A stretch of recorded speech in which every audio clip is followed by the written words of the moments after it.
Coucou les amis, alors aujourd'hui je vous retrouve avec une recette de courgettes. Alors comme j'ai eu beaucoup de courgettes du jardin de mon beau-père, alors c'était une grosse courgette vide à l'intérieur, donc du coup j'ai enlevé le milieu et j'ai gardé tout le reste pour pas faire de gaspillage.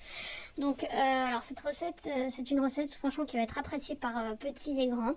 Alors pour cela, donc j'ai râpé des courgettes. Je peux pas vous dire la quantité parce que c'était vraiment une grosse courgette. Et du coup même ce qui est dans le saladier, là j'ai pas tout fait. Donc je râpe des courgettes, une carotte et je vais laisser dégorger. Donc une fois que j'ai laissé dégorger, je vais essorer et je vais mettre dans une passoire. Et là je vais transvaser dans un saladier. Donc je vais mettre 3 cuillères à soupe de semoule fine, 3 cuillères à soupe de farine, du sel, du poivre. Je vais mélanger tout ça. Je vais ajouter un œuf et je vais ajouter un oignon nouveau coupé finement, 2 cuillères à dessert de bonnes grosses cuillères à dessert de crème fraîche, une cuillère à dessert d'aneth. Je vais mélanger le tout. Alors là la consistance me plaît pas trop, donc ce que je vais faire c'est que je vais ajouter une cuillère de crème fraîche ainsi que 3 cuillères de farine uniquement. Donc c'est des cuillères à soupe. Donc là c'est une cuillère soupe chinoise mais c'est la même équivalence. Donc là je vais mélanger. Alors vous savez vous n'avez pas besoin d'avoir une pâte comme les Mahakuda. Donc assez compacte. Là non en fait. Juste tant que ça se tient, c'est bon, c'est que la pâte est prête.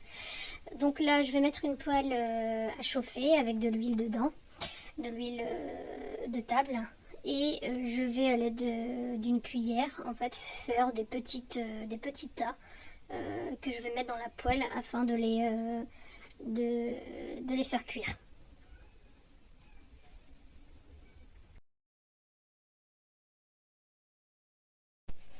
Alors voilà, je vais surveiller la cuisson. Je vais les retourner une fois qu'ils sont dorés. Je vais les retourner pour les faire cuire de l'autre face.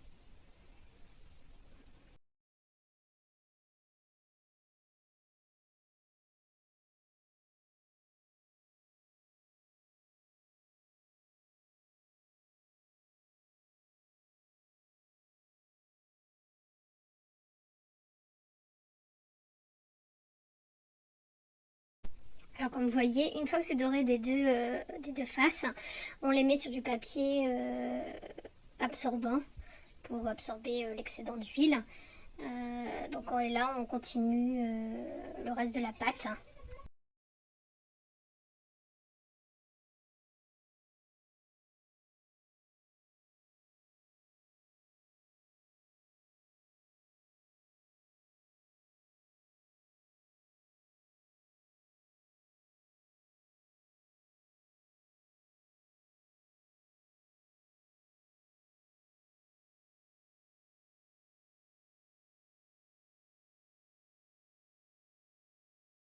Donc je continue ainsi en fait jusqu'à ce que je n'ai plus du tout de pâte. Sur la fin je ne vais pas ajouter d'huile non plus, hein. Je vais cuire les derniers en fait sur une poêle à sec. Donc il n'y aura pas beaucoup d'huile dedans. Alors j'ai servi ça avec une sauce que j'ai fait rapidement, une sauce au yaourt, hein, avec du thym, du citron, etc. Et franchement les enfants ils ont adoré, ils me disent mais maman qu'est-ce que tu as mis dedans, c'est crémeux, c'est trop bon. Franchement je vous conseille vraiment de tester et de faire goûter à vos enfants, ils vont adorer. Alors voilà, n'hésitez pas à liker, à vous abonner et puis à bientôt pour de nouvelles vidéos.